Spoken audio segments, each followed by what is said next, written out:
जय श्री राम।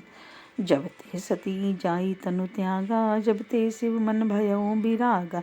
जपहि सदा रघुनायक नामा, जत सुनहि राम गुण ग्रामा। चिदानंद सुखधाम सेव बिगत मोह मद काम, बिचरहि मही धरि हृदय हरि। सकल लोक अभिराम सियावर रामचंद्र जी की जय।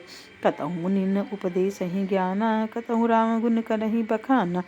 यद्यपि अकाम तदपि भगवाना, भगत बिरह दुख दुखित सुजाना। ए विद्य गयउ कालु बहु बीती, नित नय होई राम पद प्रीति। नेमु प्रेमु शंकर कर देखा, अभिचल हृदय भगति कै रेख।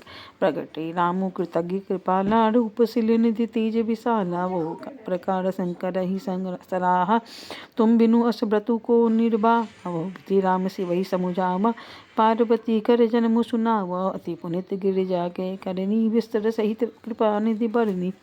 अर्थात इस प्रकार आकाशवाणी से कही हुई ब्रह्मा की वाणी को सुनते ही पार्वती जी प्रसन्न हो गई और हर्ष के मारे उनका शरीर पुलकित हो गया।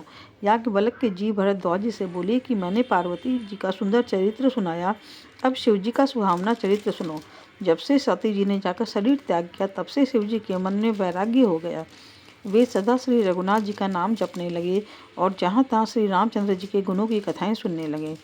चिदानंद सुख के धाम मोह मद और काम से रहित शिव जी, संपूर्ण लोकों को आनंद देने वाले भगवान श्री हरि श्री रामचंद्र जी को हृदय में धारण कर भगवान के ध्यान में मस्त हुए पृथ्वी पर विचरने लगे। वे कहीं मुनियों को ज्ञान का उपदेश करते और कहीं श्री रामचंद्र जी के गुणों का वर्णन करते थे। यद्यपि सुजान शिवजी निष्काम हैं, तो भी वे भगवान अपने भक्त सती के वियोग के दुख से दुखी हैं। इस प्रकार बहुत समय बीत गया। श्री रामचंद्र जी के चरणों में नित्य नई प्रीति हो रही है। श्री शिव जी के कठोर नियम, अनन्य प्रेम और उनके हृदय में भक्ति की अटल टेक को जब श्री रामचंद्र जी ने देखा, तब कृतज्ञ उपकार मानने वाले कृपालु रूप और शील के भंडार वाहन तेज पुंज भगवान श्री रामचंद्र जी प्रकट हुए। उन्होंने बहुत प्रकार से शिव जी की सराहना की और कहा कि आपके बिना ऐसा कठिन व्रत कौन निभा कर सकता है। अभी बिनती मम सुनहु शिव, जो मो पर निज नेहु। जाय विवाह श्याल जही, या मोहि मागे देहु। सियावर रामचंद्र जी की जय। कह शिव यद्यपि उचित आस नहीं, नाथ बचन पुनि मेट न जाई। सिर धरि आये सुकरिय तुम्हारा, परम धर्मु यह नाथ हमारा। मातु पिता गुरु प्रभु के बानी, बिनहि विचार करिय शुभ जानी। तुम सब भांति परम हितकारी, आज्ञा सिर पर नाथ तुम्हारी। प्रभु तो से सुनि शंकर बचना, भक्ति विवेक धर्म युत रचना। कह प्रभु हरे तुम्हारे पन रहेहु, अबुर राखेहु जो हम कहेहु। अंतर्धान भय असभासी, शंकर होई मूर्ति उर राखी। तबहि सप्त ऋषि शिव पही आए, बोले प्रभु अति बचन सुहाए। पार्वती पही जाई तुम प्रेम परीक्षा लेहु, गिरि प्रेरी पट एहु। भवन पूरी करेहु संदेहु, सियावर रामचंद्र जी की जय। अर्थात श्री रामचंद्र जी ने बहुत प्रकार से शिव जी को समझाया और पार्वती जी का जन्म सुनाया। कृपा निधान श्री रामचंद्र जी ने विस्तार पूर्वक पार्वती जी की अत्यंत पवित्र करने का वर्णन किया। फिर उन्होंने शिव जी से कहा, हे शिव जी, यदि मुझ पर आपका स्नेह है तो अब आप मेरी विनती सुनिए। मुझे यह मांगे दीजिए कि आप जाकर पार्वती के साथ विवाह कर लें।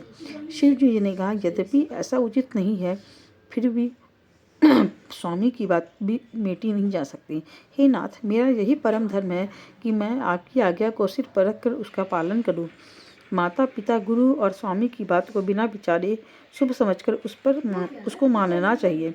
फिर आप तो सब प्रकार से मेरे परम हितकारी है। हे नाथ, आपकी आज्ञा मेरे सिर पर है।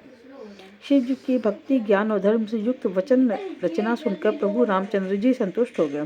प्रभु ने कहा, हे हर, आपकी प्रतिज्ञा पूरी हो गई। वह हमने जो कहा है उसे हृदय में रखना।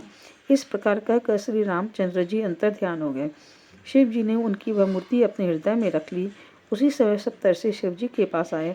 प्रभु महादेव जी ने उनसे अत्यंत सुहावने वचन कहे, आप लोग पार्वती के पास जाकर उनके प्रेम की परीक्षा लीजिए और हिमाचल को कहकर उन्हें पार्वती को लीवा लाने के लिए भेजिए तथा पार्वती को घर भिजवाइए और उनके संदेह को दूर कीजिए। जय श्री राम।